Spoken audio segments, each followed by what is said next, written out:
Assalamualaikum warahmatullahi wabarakatuh. Saya Salika Helwihaningrum dari Pendidikan Fisika 3A NIM 19080866026. Di sini saya akan menjelaskan tentang jumlah ismiyah dan juga jumlah fi'liyah.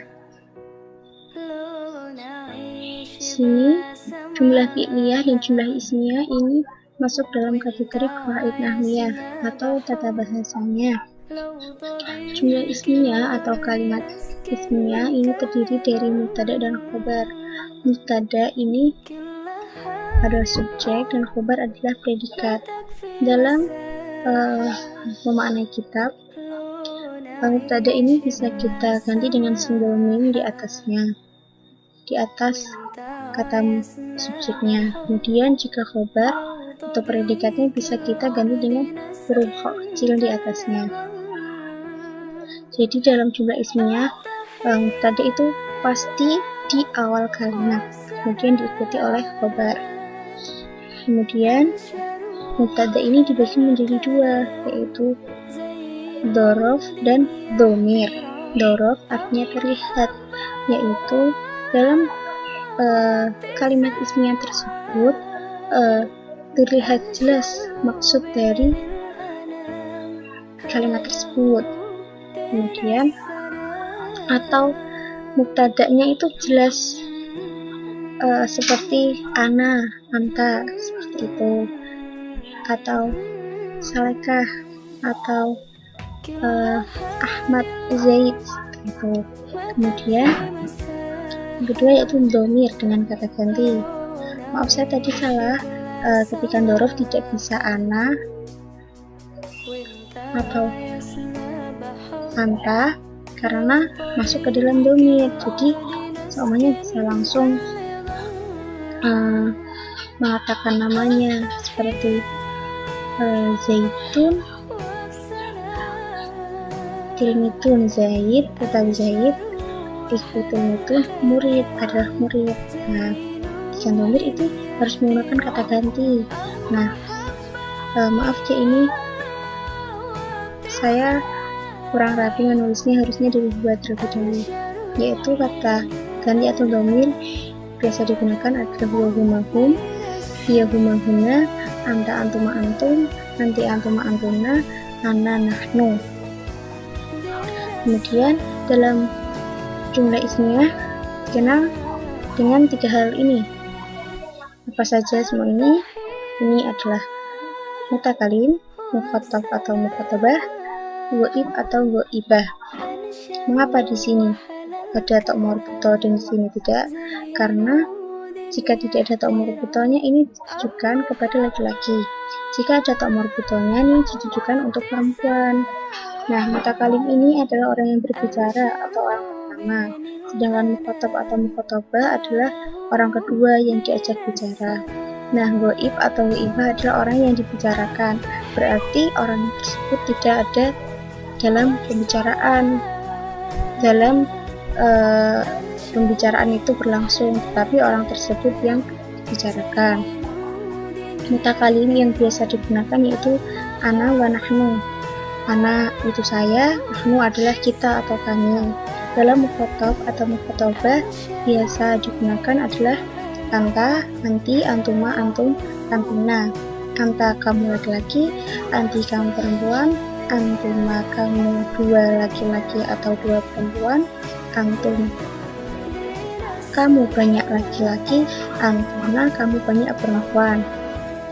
Kemudian ghaib atau ghaibah yaitu huwa, hiya hum, huma huna. Hiya dia laki-laki, hiya dia perempuan, huma dia laki-laki atau dia perempuan, hum dia banyak laki-laki, huna dia banyak perempuan. Nah, di sini saya memberikan contoh dari mubtada yang menggunakan dhamir. Di sini ana ustadun, ana utawi aku, iku ustadun, ustad. Nah, seperti ini cara penulisan jika memaknai dalam kitab. Kemudian anta tilmitun, anta utawi kamu laki-laki, ikutil mitun, murid. Kemudian nahnu muslimuna, nahnu utawi kita atau kami, itu muslimun, orang muslim. Kemudian selanjutnya saya akan menjelaskan tentang jumlah fi'liyah. Jumlah fi'liyah atau kalimat fi'liyah ini adalah susunan kalimat yang terdiri dari fi'il dan fa'il. Fi'il adalah kata kerja, fa'il adalah subjek. Nah, jumlah fi'liyah ini ada kalanya menggunakan subjek predikat objek dan ada kalanya menggunakan subjek predikat keterangan. Di sini saya akan menjelaskan tentang yang menggunakan objek. Seperti di sini sudah saya tuliskan dalam PPT, jumlah fi'liyah menggunakan fi'il, fa'il, dan maf'ul. Maf'ul adalah objek atau maf'ul bih. Nah, sebelumnya kita belajar tentang fi'il terlebih dahulu. Fi'il dibagi menjadi 3, yaitu fi'il madhi, fi'il mudhari, dan fi'il amar. Fi'il madhi itu mengartikan kata yang lampau, yang sudah terjadi. Kemudian mudhari itu menunjukkan kata yang sedang terjadi. Kemudian fi'il amar menunjukkan kata perintah. Di sini saya memberikan contoh kataba, yaktubu, dan uktub. Kataba yaitu sudah menulis, yaktubu yaitu sedang menulis, dan uktub tulislah. Di sini saya memberikan contoh tentang jumlah fi'liyah, yaitu namun tiflun, namun turu sobat tiflun, anak laki-laki. Anak laki-laki, siapa yang tidur? Anak laki-lakinya. Kemudian yang kedua yaitu yaqra'u zaidun al-Qur'an, yaqra'u membaca sapa zaidun zaid al-Qur'an ing al-Qur'an. Nah, ini yang menggunakan objek. Kemudian jika fi'il ini secara umum, kemudian yang di bawah ini adalah fi'il yang ada pada jumlah fi'liyah. Di sini fi'il yang biasa digunakan dalam jumlah fi'liyah ada 2, yaitu fi'il lazim dan fi'il muta'addi. Fi'il lazim adalah fi'il yang tidak membutuhkan objek atau maf'ul bih. Kemudian fi'il muta'addi adalah yang membutuhkan objek, entah itu 1 objek, 2 objek, atau lebih dari itu. Kemudian di sini saya memberikan contoh tentang fi'il lazim dan fi'il muta'addi. Tidak membutuhkan objek, fi'il lazim berarti tidak menggunakan maf'ul bih. Di sini saya memberikan ja'a ustadun, ja'a natik sapa ustadun, ustad. Sudah cukup di situ saja, sesuai dengan rumusan awal dari jumlah fi'liyah, terdiri dari fi'il dan fa'il. Sini yang menjadi fi'il adalah ja'a. Kemudian fi'il muta'addi contohnya adalah yuhibbullahu syakirin, yuhibbu remen atau senang sapa Allahu Allah asyakirin ing wong kang bersyukur, kepada orang yang bersyukur. Di sini yang menjadi fi'il adalah yuhibbu, yang menjadi fa'il adalah Allah, dan asyakirin adalah menjadi maf'ul bih. Kemudian ada khobar. Jika tadi sudah fi'il, kita akan mempelajari tentang khobar. Khobar ini berada pada jumlah ismiyah. Ya, di sini. Nah, khobar dibagi menjadi 2, yaitu dzaraf dan jar majrur. Dzaraf adalah keadaan, sedangkan jar majrur adalah kemasukan huruf jar. Nah, di sini berarti khobarnya itu menunjukkan suatu keadaan, suatu kejadian, seperti itu. Kemudian jar majrur ini kemasukan huruf jar. Nah, huruf jar itu apa saja? Nah, huruf jar yang biasa digunakan itu ada 9. Min, ila, an, ala, fi, ruba, ba, kaf, lam. Ini yang biasa muncul atau biasa digunakan. Jika sebenarnya itu huruf jar sangat banyak.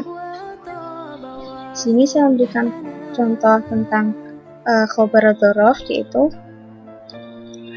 amarullah, al-amar utawi merintah, sapa Allahu, maaf, maksud saya al-amaru utawi merintah iku Allahu, Allah.